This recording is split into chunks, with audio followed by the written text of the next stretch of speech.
everybody, and welcome to Church Next, the show which is inspiring churches through innovation and creativity and great conversation.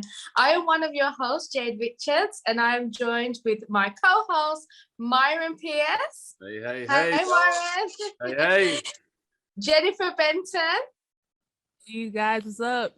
And I'm very excited today because we have a very special guest. I may be a little bit biased. We have Pastor Troy.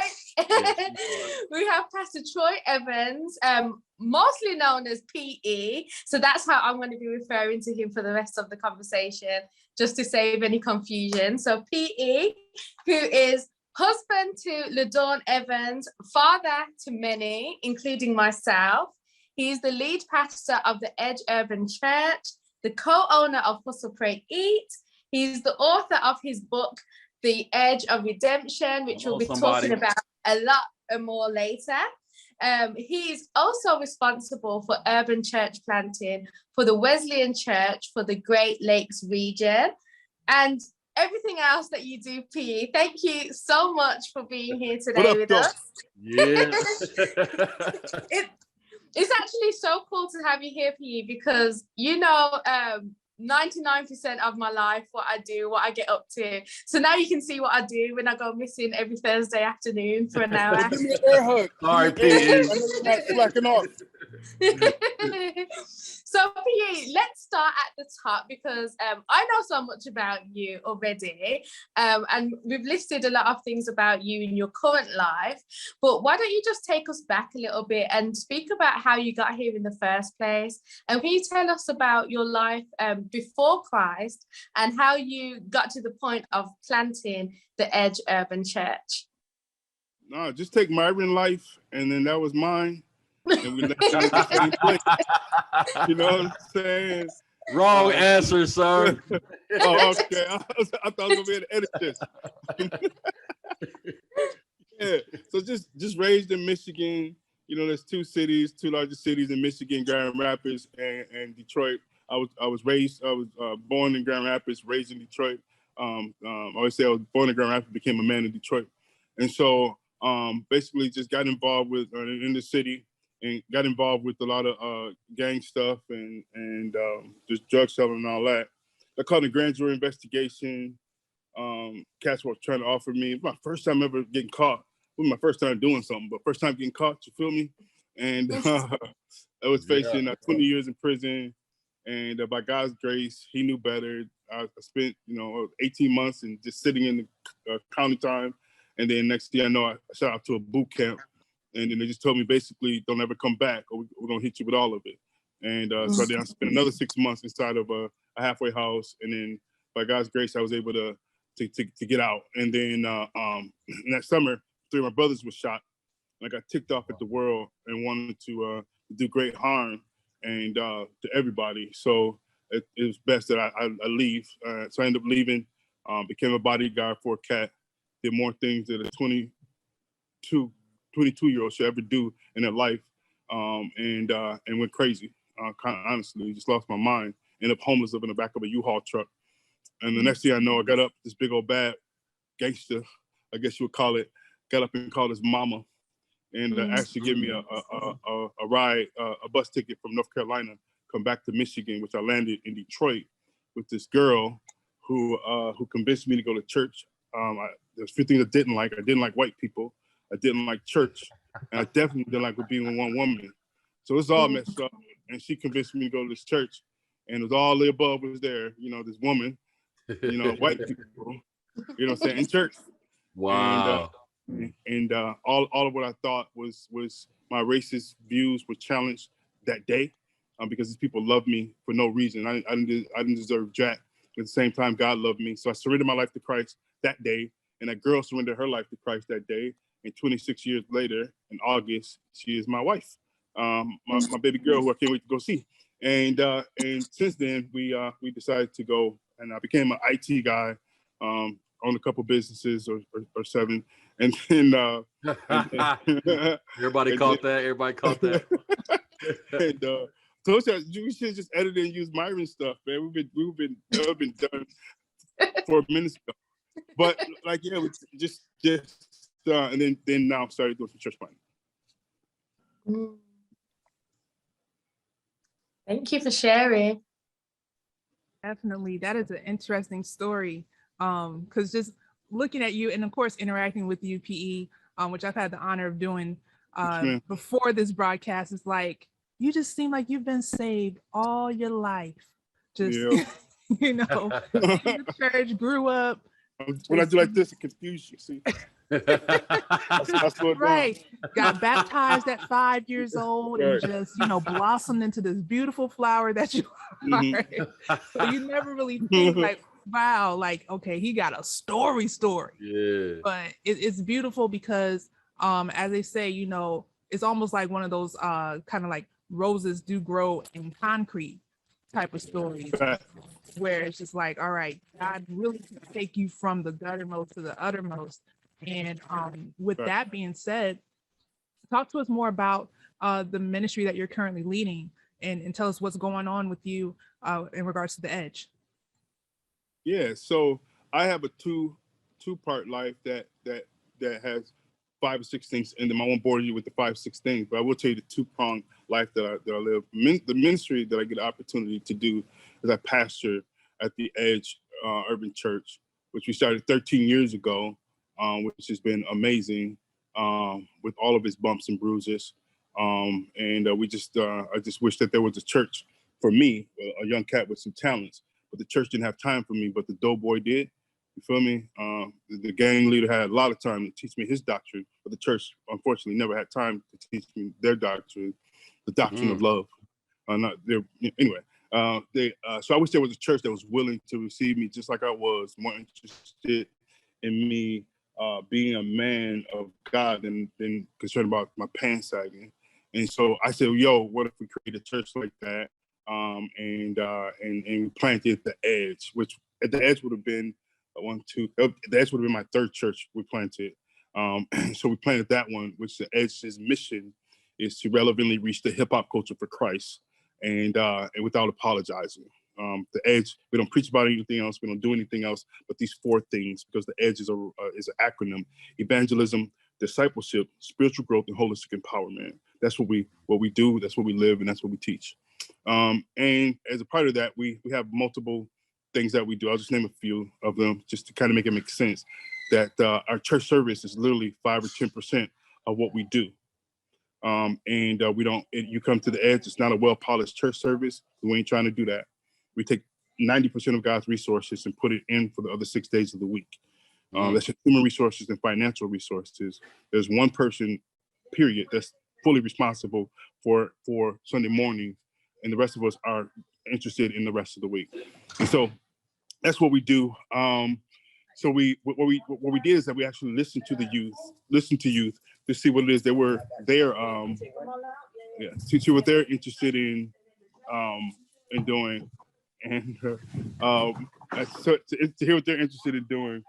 And what we found is that they wanted to have jobs, they wanted to start their own companies, and they have their own visions. And so that's what we do. We've started, some 17 companies. We've hired, 300 something youth to work in the church. And then we help young people figure out what they're going to do with their lives and their careers. That is awesome. That's awesome. So on to our next question, because of course, you believe in influencing urban culture. So we want to know, how are you doing that in your own unique way, leveraging the arts? And shout out to Judge, by the way, who's watching us. He's been one of our faithful viewers here. And listen, we love it. Follow us on Instagram, shout us out, tag us, take some screenshots, let us know how you're feeling, all right? So PE, I don't know if you heard the next question, but I'm gonna just repeat it for you. Thank you, appreciate that. You're welcome. So as I was saying, you believe in influencing urban culture, and we want to know how you have leveraged the arts in a way that can do that where you're at, and even that's expanding for you. Yeah, good question. So we know in the hood, there's always great art, people that do great art. And every church, what we know is that every church has artists, But the unfortunate opportunity that's missed is to zoom in on those artists and see what their basic needs are, and then actually build ministries around that. I mean, we're really good with the single moms, we're good with the homeless, we're good with the you fill in the blank, but the artists and the entrepreneurs often sit on the sidelines, and we typically give them some envelopes to lick or some door to stand by to be a greeter, saying like this, you know what I mean? Like, which is lame, right? And so what we say is like we're gonna make them priority in first, and then how do we do that? And so what we do is that we do an artist development with a lot of our artists. So we do what's called IMG, which is Infinity Music Group.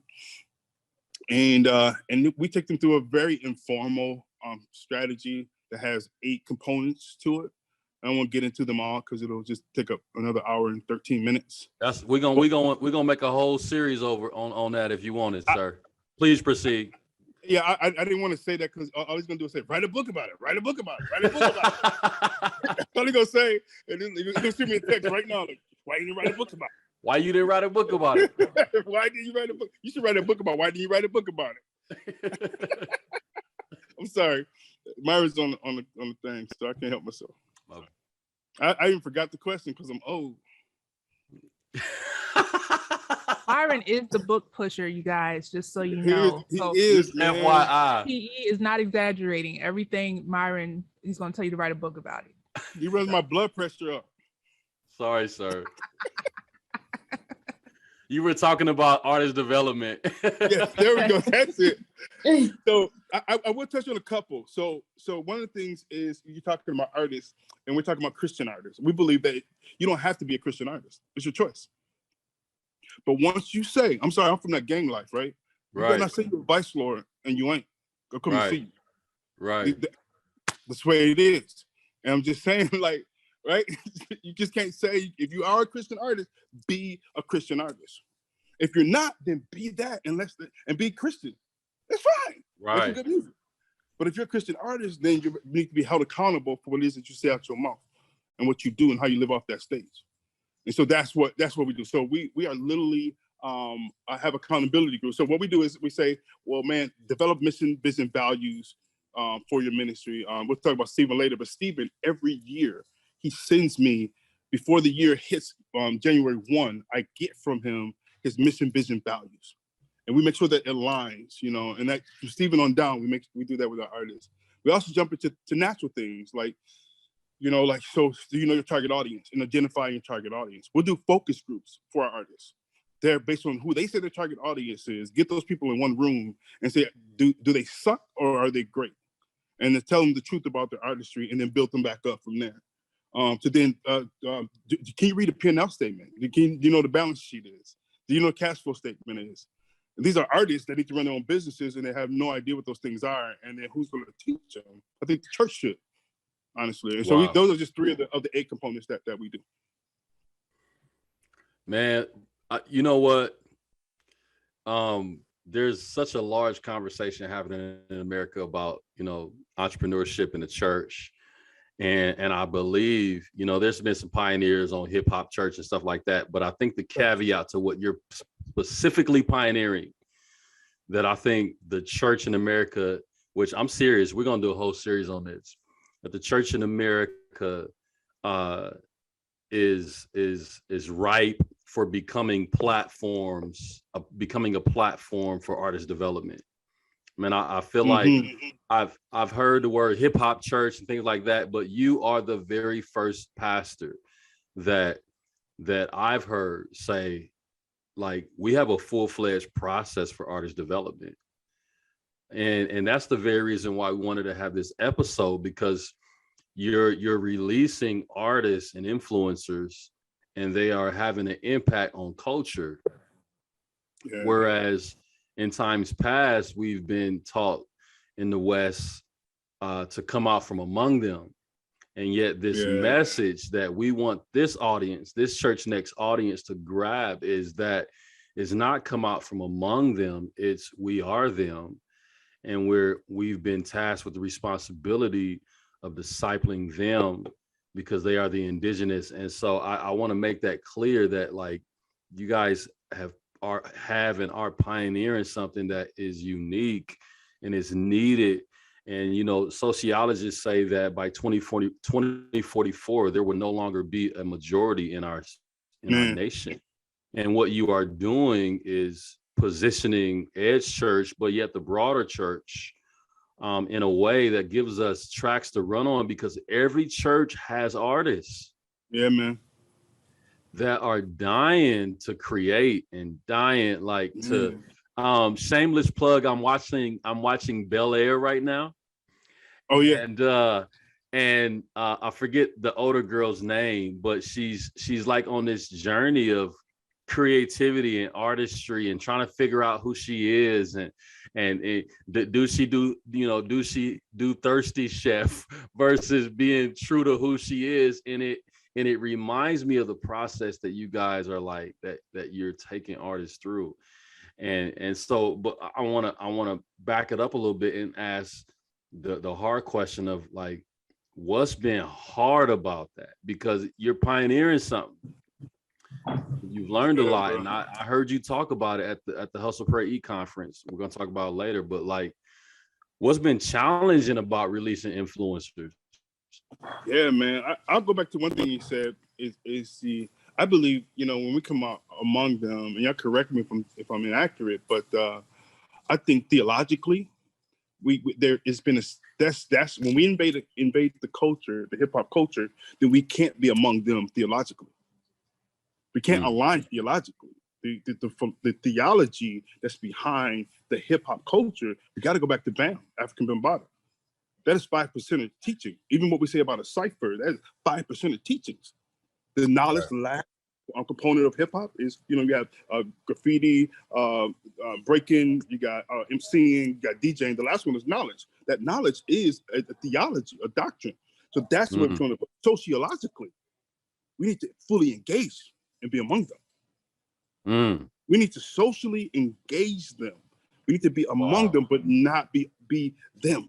You feel me? And that kind of thing. So I want to say that's what we do, is that we can infuse the culture with that real knowledge. You feel me? That. I love that. Different. So I forgot your question again. I'm older than the average. Yeah, so I'm older than the average. Hey, listen. I'm like a half of 100, man. He was there when hip hop began. Yeah. Yeah. When hip hop started, he was there. Yeah. Y'all crazy, man. No. I'm just asking about, we love the fact that you brought up knowledge and even for our audience, like, he just dropped something that hip hop's a culture, and he just laid out the culture of hip hop and how that knowledge piece is really how I feel like you guys have really positioned yourself as Edge Church. And so, but it's come at a cost. Right. Well, the challenge. And right. It's come at a cost. Yeah. And it's been hard. And I want to hear about that a little bit. Yeah. So I would say one is to have a multi-ethnic, multicultural, multi-generational church in the hood that's also committed to the hip hop culture is an anomaly. We know that only 60% of churches in America are considered multi-ethnic. Right. And that's based on Ephraim Smith, they have to be 20% other. That's not a lot of, other, right? So we're talking about, but in the hood, if you go deep in the hood, not the second and third ring, but deep in the hood, we know that the churches are pretty much mono-ethnic. So when you're mono-ethnic and monocultural, mono-generational, you can speak one message. But we're not even talking about hip hop. That's a whole separate culture in and of itself. So we're culture inside of a culture inside of a culture, and that equals it sucks. Because how do you preach? You got everything from a 65-year-old who's in there, who's studying in the mountains, who studied theology in the mountain, to this young cat who's 12 years old that got that box on his foot, on his leg, ankle. Right. Because he telecast running cars. So what is from a Sunday morning standpoint, how do you preach? You get what I'm saying? How do you teach? Yeah. How do you disciple? So then you got a young audience. We got, would you say, Jay, like 75% of our church under 30? So where's the elders? Oh, where's your leadership pipeline? Man, do what I do when you talk to me about a pipeline. When these cats, when I'm the clean dude on my team, you feel me? You get what I'm saying? Like, how do you start a pipeline when dudes just got on robbing cat 6 months ago? Mm. You feel me? Like how do you create that leadership pipeline? How do you tell the leader that's been the leader of a gang since he was 13 years old out of Chicago? Want to you type in Vice Lords in Michigan, his face will come up, right? How do you tell him that he's not a leader? How do you tell him that he doesn't have intrinsic gifting and talents? How do you tell him that he doesn't have that? See, and I don't want our audience to miss this. I know JB. I'm gonna start calling you JB, Jennifer. I know JB got a question, and I want her to answer it. But like, this is the topic of the conversation right now. Like when you're talking artist development, like the pools that you're fishing from aren't the D1 like prospect. It's the one that by all intents and purposes like should make it, and yet you're defining the posture that a church has to have. Bruh, if it's going to embrace everybody would have walked culture. past Stephen Malcolm. Yeah, everyone did and would have walked past Stephen Malcolm. Wow, he brought a 30 cow to church, bro. Everyone would have. They had no places for Stephen in church. I made him. I forced him to get on the worship team. He wanted to go to an NBA at 5'9". Facts, right? You know what I'm saying? Coming in there, womanizing, low self-esteem, all of that. But the church doesn't have time for that. You know, his family not polished enough. He didn't know enough Christianese. He know none of that. He still don't know none of it because he ain't trying to. And it's just like, so where does he fit? How do you do that? Unless you say like, nah, I'm here to be among you. You know what I'm saying? But let me hit you with this real doctrine, and taking the time, the patience, and willingness to do that. That's what it takes. Do you have your 3? Are you willing to take your 3 and walk long term with them? And by God's grace, I typically have 3 to 13 of them. But you know what I mean? So yeah, I'm trying to get worked up about this because I feel like as I travel. Go ahead. I'm sorry. Go ahead, Jennifer. Oh, go ahead, P. I wanted to piggyback on what you were saying. I just want to say I'm ticked off. That's all. Well, listen, we ticked off with you, but I want to talk about, because you know I'm from the Midwest. I'm from Cleveland, Ohio, but I serve in a ministry in Philly. In fact, West Philly, Overbrook, the very spot where Will Smith comes from. My bishop actually went to school with him and showed me the playground where he got beat up. So I got that little historical fact over there. Yeah. I'm like, oh, okay, I'm in West Philly. All right, gotcha. But you brought up the 5%ers and having access to that culture over there, Muslim culture, 5%ers, all that stuff. You know, I was watching the Wu-Tang show on Hulu. And, you know, hip hop is my thing. I grew up on hip hop. Yeah. And so in that show, and that was produced by Method Man. It was produced by the RZA, who was the founder of Wu-Tang. And so a lot of those accounts, that's coming from the people that actually lived it. It's not just somebody just writing some random stuff. And what they showed in the show was, you know, they're out in the streets of New York, and the 5%ers were strategically placed in different places in the hood.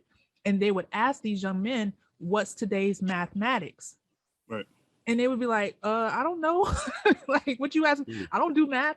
But they kept asking, and they did it so that they could intrigue them. And then they started teaching them, like, you know, you smoking, but your body should be your temple, and you should honor yourself. And as Christians, we don't do that. You know what I'm saying? We'll tell somebody they're going to hell quicker than we'll tell them they're a child of God. And so in your position, how do you want to influence other pastors? How do you see yourself influencing other Black and Latino pastors to actually position themselves in the cities, the hoods, wherever, to build up these young men and say, you know what, God wants you and God values you. Let me help you value yourself. How do you see yourself being an influencer? Yeah, so my other life is that I'm responsible for urban church planting for our region. And so prior to that, for the Wesleyan Church, did the urban church planting for the U.S. And then I spent two years in England, hence where I met Jade. doing the same thing. So I'm around a lot of urban pastors, and here's my best way I can say it is: one, humble yourself. You ain't that dope. Two, if we can learn that we are not smarter than a fifth grader, there's a lot we can learn. I don't know a secular song more than a bar. But yeah, I'm a pastor of a hip hop church. Talk to me. All right. I don't think I'm irrelevant. I listen. I'm among them. I love them. I learn from them. I think the old adage says that, and then when it's all said and done, they will say that they built it themselves. And so I'm being among them so I can learn. You can't do that if you're coming. A fascinating story is Jesus going to the temple. Jesus going to the temple. And what we miss oftentimes is that, his mama came, what you doing, bro? What you doing, boy? Blah, blah, blah. That's cool. But what about this? That they were astonished at his answers. So if they're astonished at his answers, then that means that there must have been a dialogue with this 13-year-old that they didn't know he was I am. He's sitting with the elders in the temples, having dialogue and discussion. And that's that this is critical. Why in the world do we feel like we have to be the Yoda? Right? You know what I'm saying? Why can't we humble ourselves and say, like, yo, even if we are Yoda, allow them to be the heroes. Allow Luke to be the hero.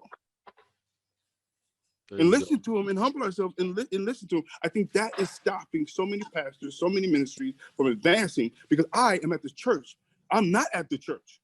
It's young cats for the last 13 years. They run the church. Literally. I don't, because I allow them to break stuff and it's really expensive. Yeah. I love it. You have 16-year-olds with keys to the church. Then they're allowed to run a $30,000 light system. $30,000 light system. And give them the freedom and autonomy to break stuff. And but if you don't humble yourself, you don't realize that you're not smart. I always say a person that if they're struggling, their church is struggling with graphics or social media, that means you're not listening to your youth. That's simple. Wow. That's why I said that's my conversation with Pastor. Shut up. And say something. No. Shut up. That's so good, shut up man. and listen sometimes. That is so true. I think a lot of the time, and from what I've witnessed from being around the edge for the past 5 years in total, is the freedom and the autonomy to try things is part of the process of raising up artists, raising up leaders. And for example, the podcast, we wouldn't have the podcast if he wasn't invested in it and said, yeah, go try it. Here's some sound equipment. Here's a room. Do what you need to do with it. So on my behalf, I thank you for that. And thank you that there's so many me's, running around here trying new things all the time because of the autonomy you give us to do that. So the edge can be described, this is a new word I learned this week in staff meeting, actually. It's transient, right? So we have people coming and going. I understand that word. it's a transient church, right? Yeah. And but one of the reasons is because that's how the church is designed to be, because the philosophy of the church is bring them in, sit them down, raise them up, then send them out. So that's one of our ethoses. So we do a lot of sending. So you send out a lot of people to be influencers to the culture that we are called to. But a question is, what are you looking for when you know that a person is ready to be released or to be sent out? What are those things that you are measuring and looking for? Yeah, the first thing is that when we do assessments of leaders, potential business owners, and potential church planters, one of the things we look for is not what you say you want to do, but do you have the past behavioral pattern of actually doing it? Because that's the best predictor of what they're going to do in the future, right? So it's not, what my vision is. When I hear that, I'm like, oh, that's awesome, but what have you done? Show me what you've done for God lately. And so the three things we look for is if they're faithful, available, and teachable. If they're not that, I can't disciple you. I won't disciple you. If you haven't shown yourself to be faithful, you haven't done the weird things. I remember having Stephen to meet me without a car. He would drive illegally sometimes, but without a car, drive out like miles. At 6 o'clock in the morning, I ain't getting up at 6, but I'll make him get up at 6 and meet me out here. And I know you don't have transportation. You want this? Come get it, bro. Don't waste God's time. Don't waste my time. And then are you teachable? Not just by just simply saying, yeah, and keeping great notes. No, what you doing? Because I'm gonna watch your fruit. Again, are you wasting God's time, wasting my time by not doing it?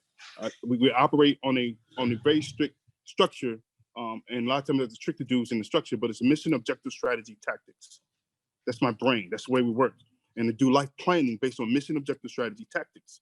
And I want to figure out, are they getting down to the tactics and doing so we can eventually accomplish their strategy, which eventually will help them hopefully accomplish their objectives. And if they're not following that, then it's like, bro, I'm gonna give you three times and we're done. You get what I'm saying? So we're looking for that, because you can't be an artist without doing that, because you have to have intrinsic motivation. I'm not gonna be patting you on your back saying, go, you can do this. I'm not doing that, bro.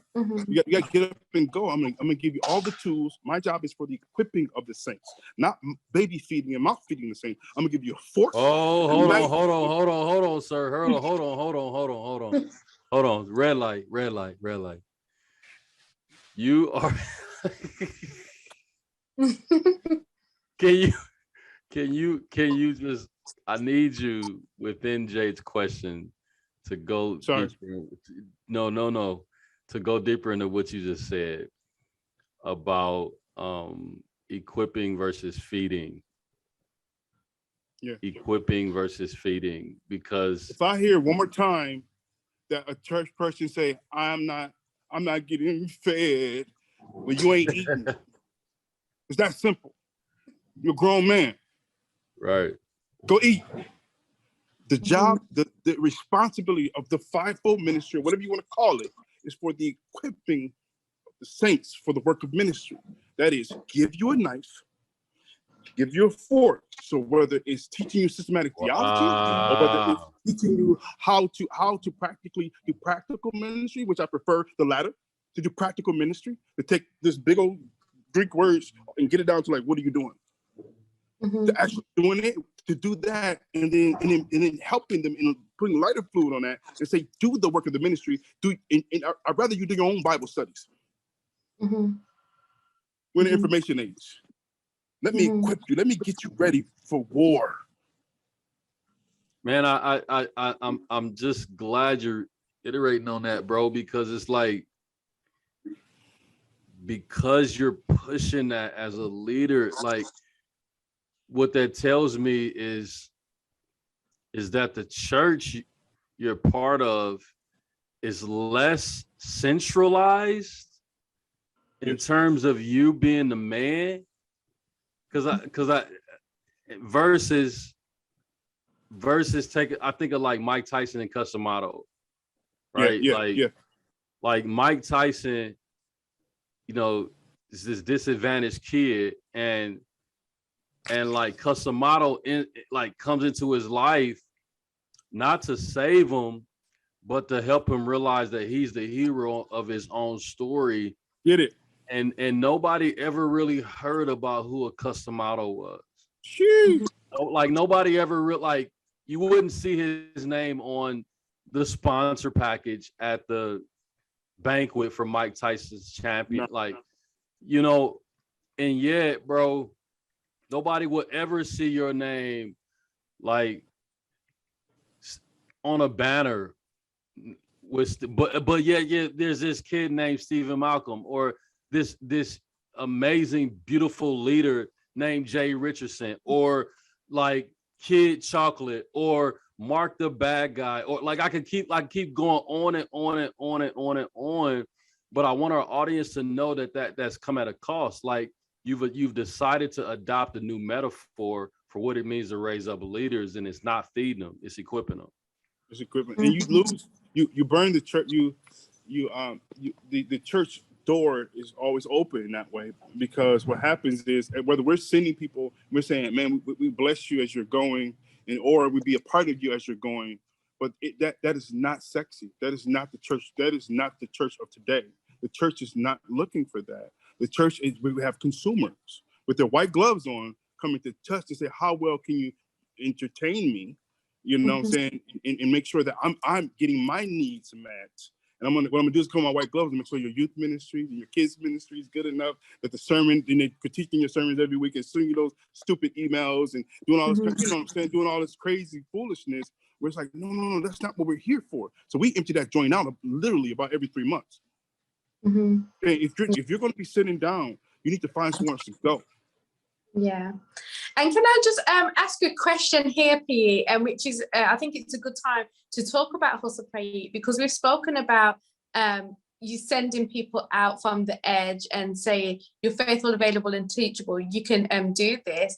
And you could have very well done the same thing with Mark and said, you've been faithful, available, and teachable. You got this Hustle Pray Eat thing, go and do it. But instead, you decided to partner alongside him and become a co-owner, 50% owner of Hustle Pray Eat. So what was the difference there? What was it about Mark or Hustle Pray Eat that you thought, this is something that I want to partner with? Yeah. So all the companies we've started that we officially put money, strategy, and time and mentorship with, you know, this is the first one that I actually have any ownership over. If I could rewind the tape, I would have done that differently. Because I think those businesses, most of them didn't make it. I think they would have made it if they had the mentorship and the other stuff that we could have offered. If I wouldn't have just let them let's just do this and go. But Hustle Pray Eat, one, honestly, is my nephew. He's my nephew, my blood nephew. So it was just like, yo, this is that makes it different. And we planted churches together. We've done other business ventures together since he was 12. And so I knew the working relationship was different. You know, not just because he's my nephew, but because I've seen his fruit. And I know that we can work together well, and he'll stay in his lane and I can stay in my lane, and we meet somewhere in the middle. So that made it a lot different. That's the way I think family partnerships can work. If you recognize your lane, you stay in your lane, and you meet in the middle. And as you know, Jay, we agree on the big things together, but we all have the autonomy to do all the other stuff as we need to. And then Hustle Pray Eat, it resonated with me. I was burnt out. You know what I'm saying? I was tore up. You know what I'm saying? I didn't know where I was going to be, you know, and by God's grace, I had to sit down and stop being so mean to people. You know, I went on sabbatical. Myron and I think we went back to back. That one of Myron's sabbatical things he does, and that was my first one ever. And but in that time, God used these 3 words to heal me, because I can't get involved with something unless I can make it make sense with my circle of my. I'm not trying to talk about today, but I have a circle that I operate in that everything must connect, or I won't do it. And it has to do that, and then also theologically, you know, do I resonate with it? Because I'm not going to invest any of my time telling the treasure unless it does. And so I had to dig into Hustle, Pray, Eat. Mark, what do you mean? What do you mean? What do you mean? Tell me. You know, I know we all say, what's the why? But that's becoming overused, quite frankly. But really, like, no, why? Like, really meaning it. Like, why? What does that mean to you? When he did that, that's what I needed to heal me. What God used to heal me in my during my sabbatical, to understand that working hard or hustle is not just that grind. It is working hard and working smart, which is including rest and grinding. That combination of the two. And so when we started doing that, then that made the difference, all the difference in the world. Then I'm a business guy, you know, so I'm off the block, yo. Like it gotta make sense with the seat. You feel me? It gotta make some money. Right.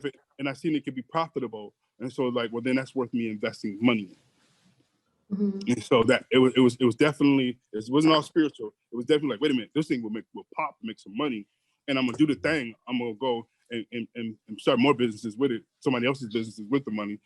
You know what I'm saying? Honestly, right. But it gotta make that paper, or I ain't gonna do it. Yeah, and you know, that's super dope. And for those of you who don't know about Hustle Pray Eat, it sent brand. In fact, I would encourage you to go check out we're going to give you some information at the end, but just an amazing lifestyle, motivational, inspirational message of like hustle. I went to the Hustle Pray Eat conference last year, and I must have walked out with like so much Hustle Pray Eat swag, man. And for me and my family, it was super dope. You know, PE, just hearing you talk, you know, like there's been I know I've asked you about like what was hard, but specifically like there's been a cost at focusing on artists in the next generation. Yeah. That there's been some pros and there's been some cons. And I'd like you to unpack the cons, man. Like what's the cons of being a church that says we're going to pioneer artist development and raising up the next generation of entrepreneurs and leaders? Dude, financially, you got a church full of 20-somethings. Most of them haven't even started their first careers yet with a $300,000 budget. How you make that work? Right? Mm-hmm. The con is like you never, and a lot of ministries go through that. You don't have enough resource. But I'm talking about the basic needs to do what we do. It costs money to do that. That's a huge con. But then you start shutting things down. A con would be you got a bunch of young people, young and horny. If we're gonna be real with it, humping like rabbits. You know what I'm saying? Like, you know what I mean? Like, feel me? Like, thank you for your analogies, sir. Oh, I got you. I'm here for it. Fucking exponential. First and last time. But like, don't edit this. Leave it uncut, Bruce. Listen, I know Bruce is like, okay, we have upped the ante on the ratchet this week. Join us next week. It's like that, but then, oh man, the idea that the church folks are weird. So church people sanctify things that God hasn't sanctified. Like He hasn't said like, or I wouldn't say sanctified. I'll say like that we make things. Who said that a person that is singing worship, if rocks can cry out, who says that someone who's struggling can't cry out to Him? Wow. It'd be on the worship team. Let's open our scriptures right now. Wow. Give me one. Please don't talk about the elders that led people into worship. That's a completely different thing. The Levites, please spare me with that one. I'm saying like for real. We create this space of like, and no one said that there's church leaders.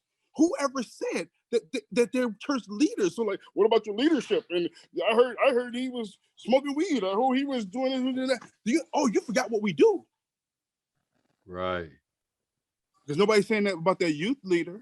Nobody with that glass down the kid, the people in the basement. Nobody after we get on doing their little checks on their background checks. Nobody checks in. Nobody's checking what they do with people on the stage, on the artists. They're playing the drums. Nobody's doing this magnifying glass on. Let's do that with the person doing registration. Wow. Let's have more impact talking to more people than anybody. Let's talk about the person who's giving out coffee, and they're talking to everyone. They minister to more people than the pastor does. Let's put a magnifying glass on them like we do these artists. That is a cause. Wow. And then they look at you like you don't want, like you're like, oh, you just willing to allow them to do anything. No, you don't have the conversations I do with them. I ain't scared of none of them. You know what I mean? I'm not scared of none of them. I'm in their chest. Right. You feel me? I'm having all the conversations. Therefore, I know I have a full context. I just want to say this. You get the Gangster Pastor of the Year award. You just get the Gangster Pastor of the Year award. Every time I'm around you, I'm more thankful. Every time I'm around you, I am so thankful for your authenticity. You know, I have this T-shirt that says I love Jesus, but I cuss a little. And it's a constant reminder that we all need help. Myron right now. Lord, help us, help him. Listen, Hustle Pray Eat need to come out with a I ain't never scared T-shirt, and they need to make sure you wear it every Sunday. So when you walk in there, they know I ain't never PE ain't never scared. I ain't never scared. I'm scared, but I just ain't scared of them. That's your theme song, though. That's your theme song. I don't want to. I ain't never scared. There was a question from audience. I want to make sure we grab. No, you're good. And then we're gonna have Jennifer ask your question, but Our good old friend our good old friend Judge says, hey, I'm in Mississippi and our church plant vision is multi-ethnic, multicultural, multi-generational, but the church in the hood is mainly one ethnicity. Our church plant isn't in the hood, so how can I do this? The population here is less than 20,000.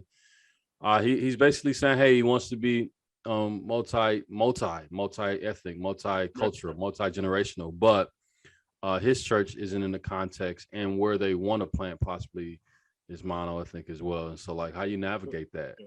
Yeah, he got two things he got to wrestle with. The one thing you can look at. We always say, you know, we want to say, this is old language, but I'll say it anyway, is that you want to reflect your community. Desire that more than desiring to be multi, whatever, you fill in the blank. Or the hard one is that either where you are or where you're thinking about going is the wrong place. Maybe you need to go somewhere else. Because if you're saying that the Lord is telling you to be a part of a multi, you fill in the blank church, and both where you are and when you're talking about going or not, then you're going to the wrong place. Wow. We can just close in prayer right there. Thank you, Lord Jesus, for Pastor Troy. You know what I'm saying? I just think, you know, just dropping so much goodness on there today, man.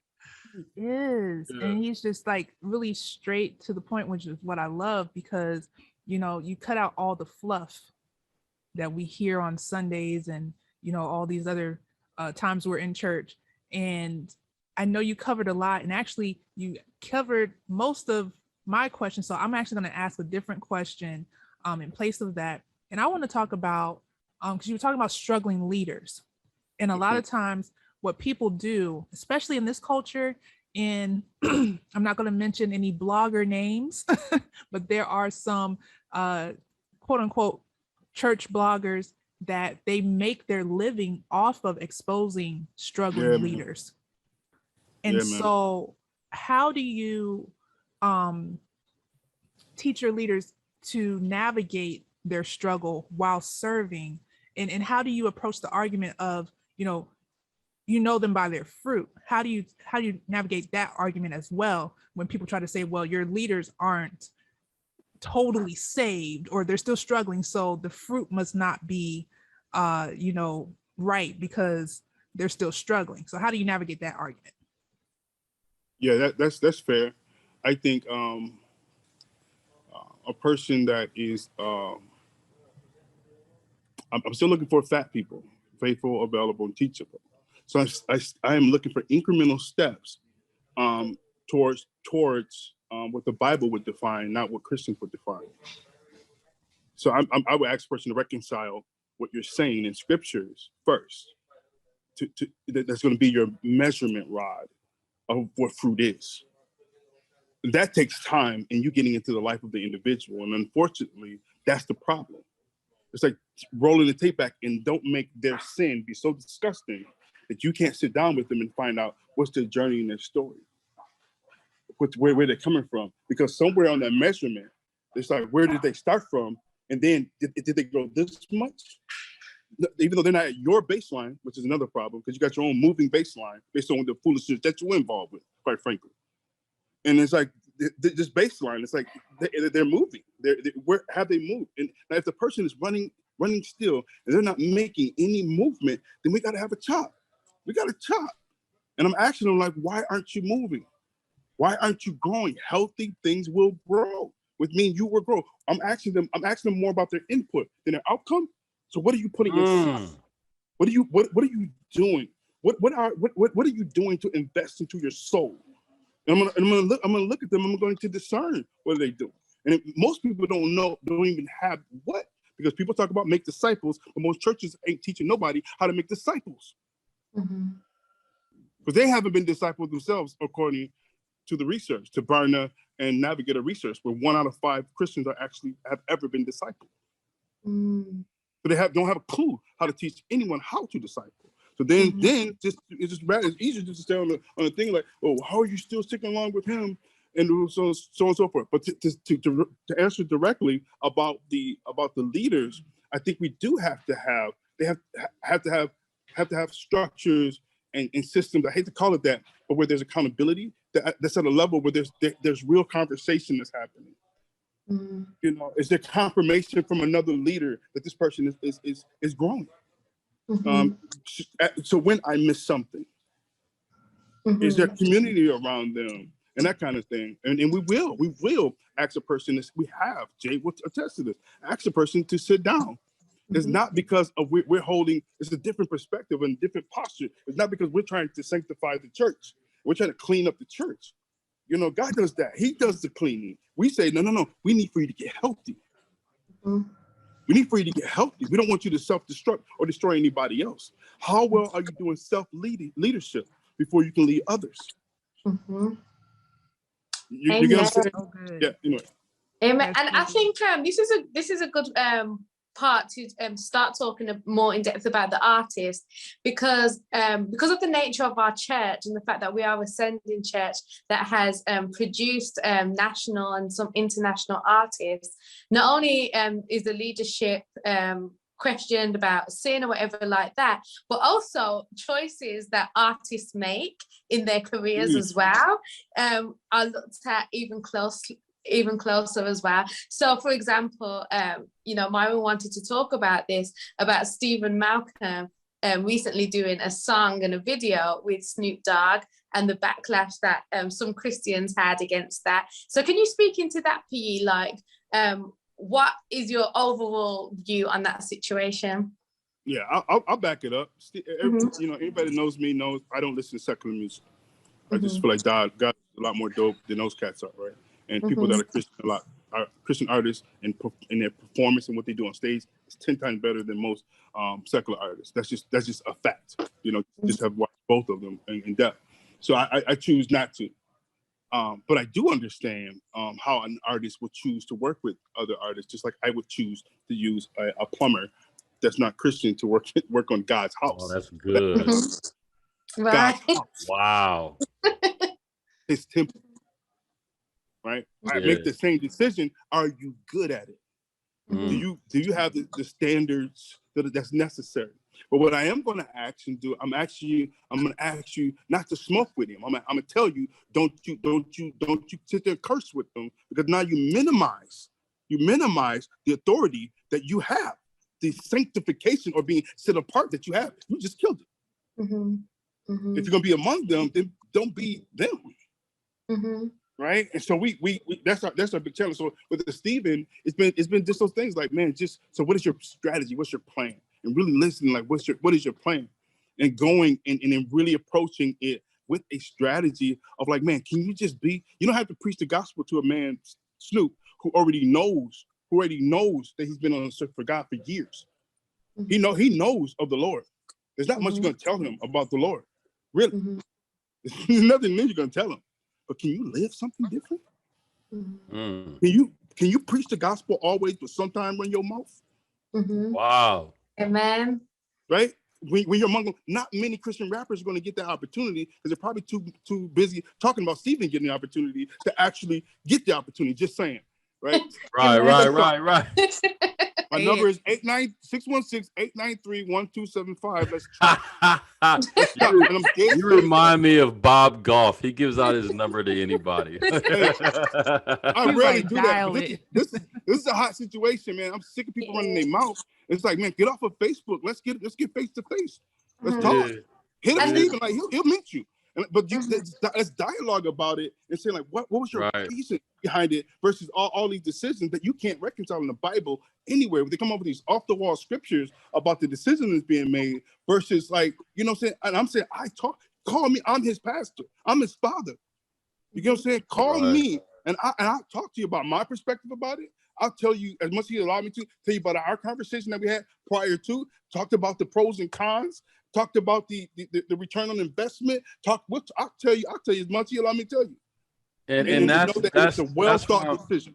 That's why I'm glad you're even bringing up this. I'm glad you're bringing up the backdrop, and with Stephen, because it gives our audience and all of us a context for, hey, there's no silver bullet for walking with people that God is using you to equip so that they can be sent into places of culture.